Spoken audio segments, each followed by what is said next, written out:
Right, ladies, gentlemen, boys and girls, back again with another video as promised on jinxes, hexes, curses, and how to, well, some of the methods you can tell of how these have been put on you and some of the pitfalls out there in the market. Okay, so first of all, you might want to know, what is a hex? What is a curse? What is a jinx? I mean, aren't they all the same generalization for the same thing? Wrong, actually. They're not. They're different words used to describe different, like, sorts of sorts of baneful magics and the effect on you. Sorry, I've got a bit of a sore throat today. So, hexes are usually put on to cause harm to a person, so physical harm or some sort of pain or some sort of illness. Now, like I said, it could manifest as an illness or an injury. Now, they are usually quite quick to interact and in some cases can be instant or almost instant, but their effects fizzle out quite quickly as well, usually within a couple of weeks. However, depending on the type of hex you've done and the degree of harm you've caused to the person, with it affecting a couple of week period, I mean, that could be enough.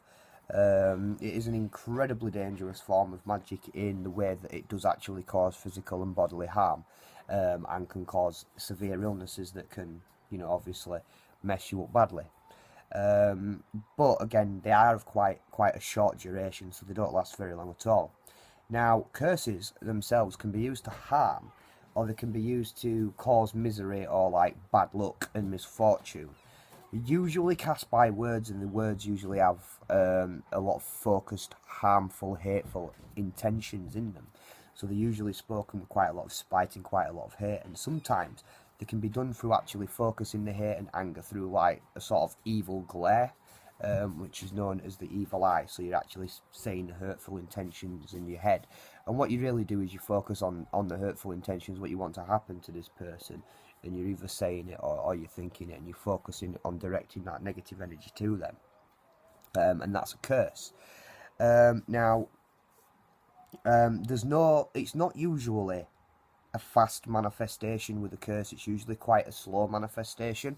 Can even take months, even in some cases up to years, but then again it can last for quite a long period of time, so it can last either usually like months or years, and can actually chain react through past, present and future, as it can sort of like transcend time and space there. There are also things known as a bloodline or a generational curse, where it's cast on your family line, and again can chain react through past, present and future circumstances and affect your family there. Again, like I said, it's not a quick manifestation, so it's not like you're going to throw it out there and in a couple of weeks it's going to all go boom and run its course.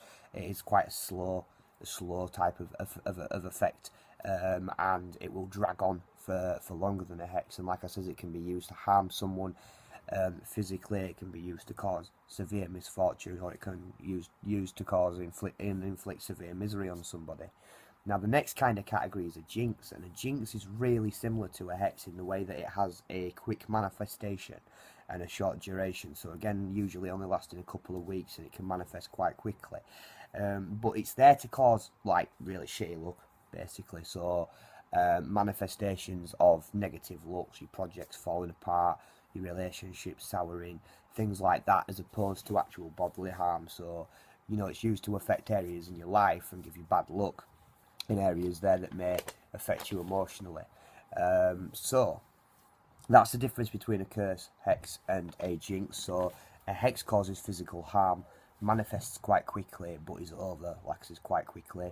A curse can cause harm, misery, or really shitty luck. Usually manifests quite slowly and can last quite a long time. A jinx is like a hex in the way it manifests quickly, but instead of actually causing harm, it just causes shitty luck, like failure of projects and things like that. And again, it doesn't last that quickly and doesn't really cause bodily harm on too much of a massive scale. Now, moving on to methods of detecting. The methods of detecting that I know about, people are quite happy to contribute to this video and quite happy to comment on this video and fill me in on what methods they know about. But I know about, like, for example, spotting the symptoms. I know about something in Vodou we call a guard, and I know about using the spirits and spirit guides for warnings. So symptoms, for example, now this isn't necessarily seen as a curse, but it could be seen as baneful and malicious in the way that you don't want it to happen to you, and that's love magic. If someone's doing love magic on you, how do you know someone's working roots and doing love magic on you?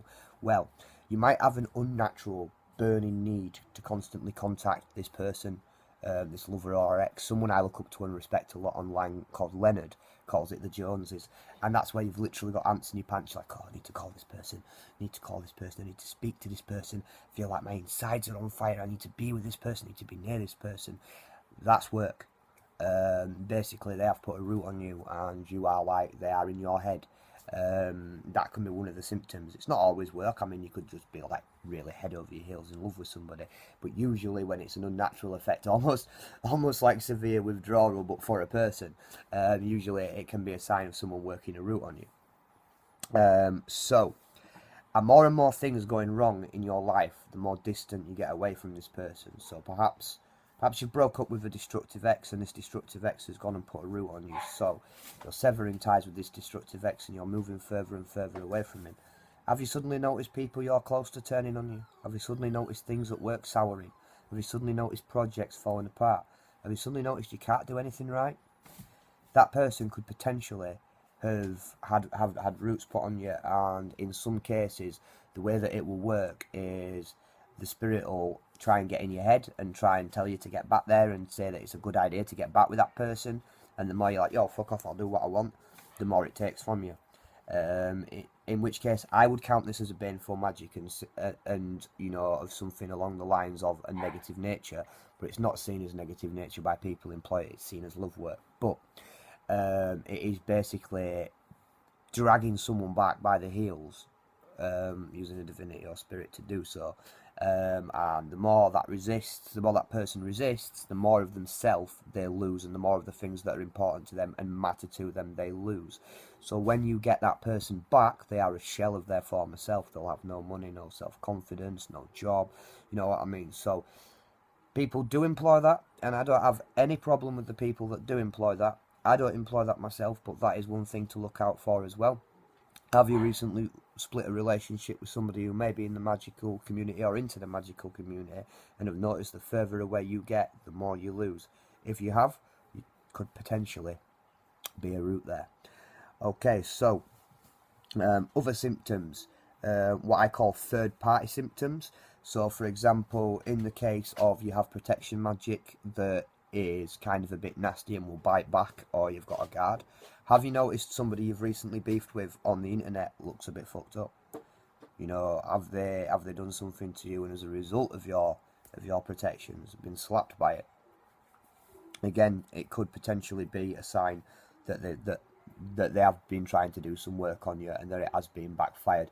Usually, though, if you've got some sort of protection that fires back, usually that sort of protection will alert you, but we'll cover that in a second in being alerted by the spirits.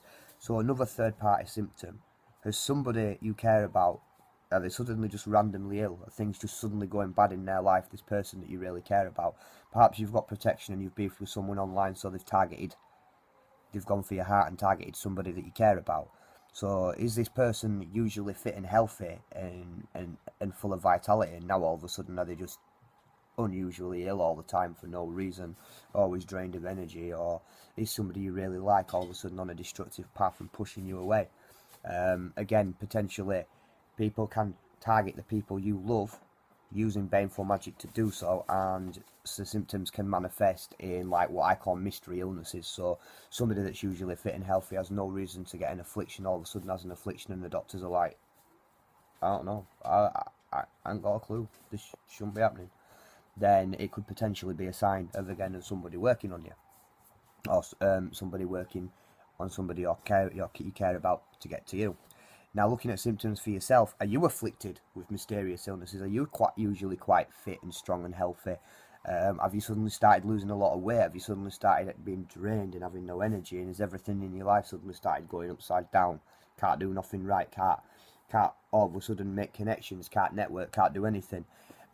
Feel like you're in a tar pit as far as progress on every level goes.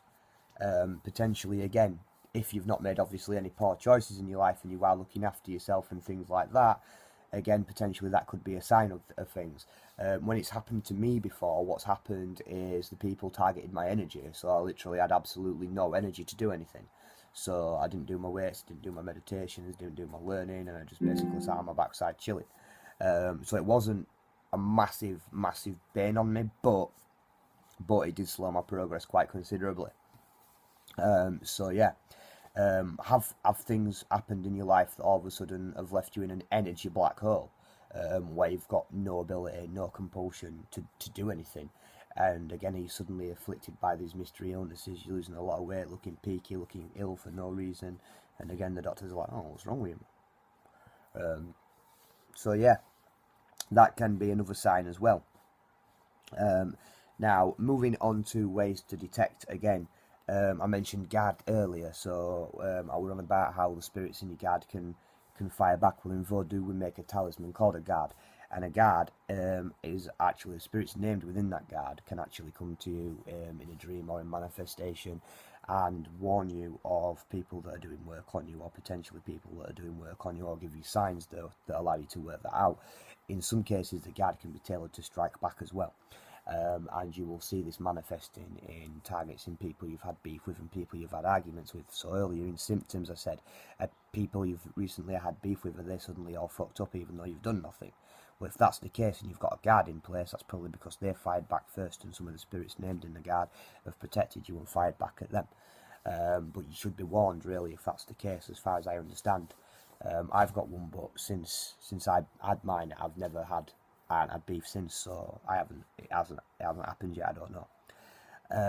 And again, being warned by spirits, so people have patron spirits, people have spirit guides. If you're in Vodou, people have a spirit known as a Metet, or other Loa that they serve, or other spirits that they serve if they're in other spirituality. These spirits may come to you in dreams with messages. They may talk to you in divination through the tarot, through other kinds of divinations as well. If they come to you with the messages, heed the messages and the warnings, and don't just look at them as they appear. Look into them, because in some of those messages in some of those things that you're seeing manifest may actually be messages as to what's going on and how to deal with it. So moving on to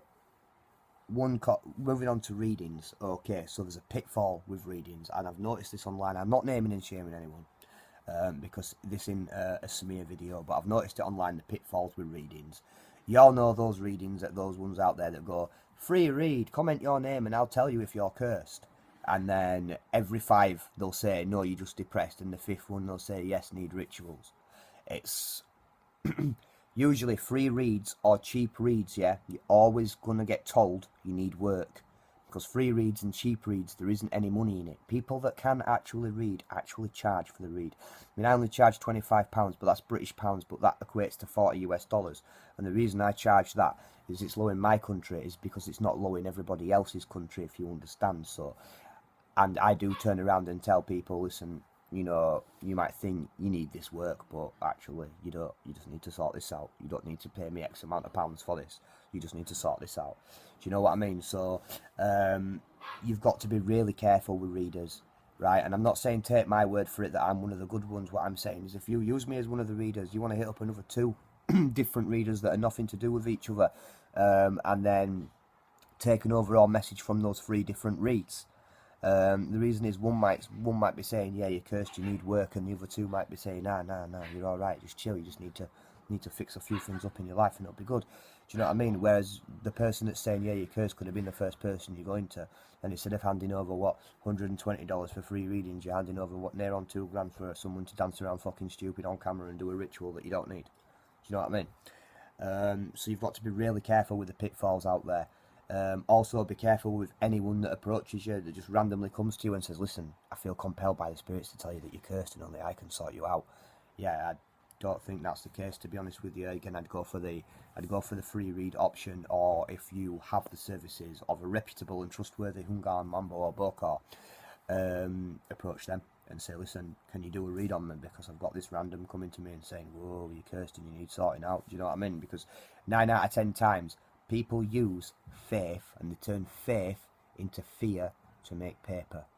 There are a lot of bad spiritualists out there that do that, that actually question the validity of all their work. Do they even actually do any of this work that they're charging for if they're saying you're cursed when you're not in the first place?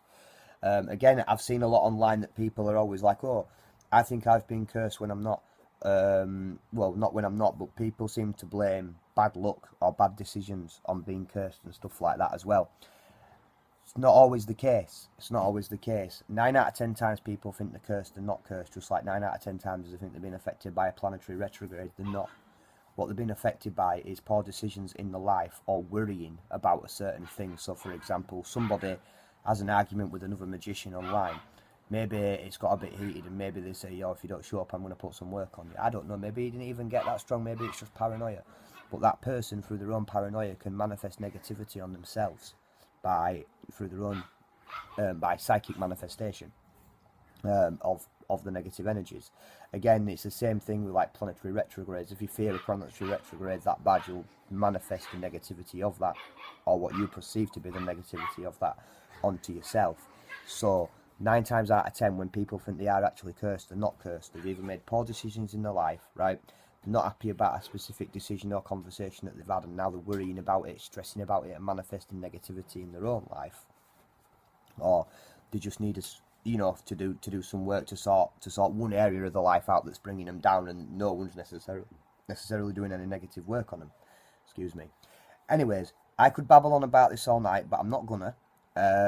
So this has been curses, jinxes, and hexes. Anyone wants to hit me up on other methods of detection, other signs and symptoms, anything like that. Anyone wants to hit me up on anything that's discussed in any of my videos, feel free. You can add what you want to the comment section as long as it's relevant and constructive. Hi, Bobo. Good night.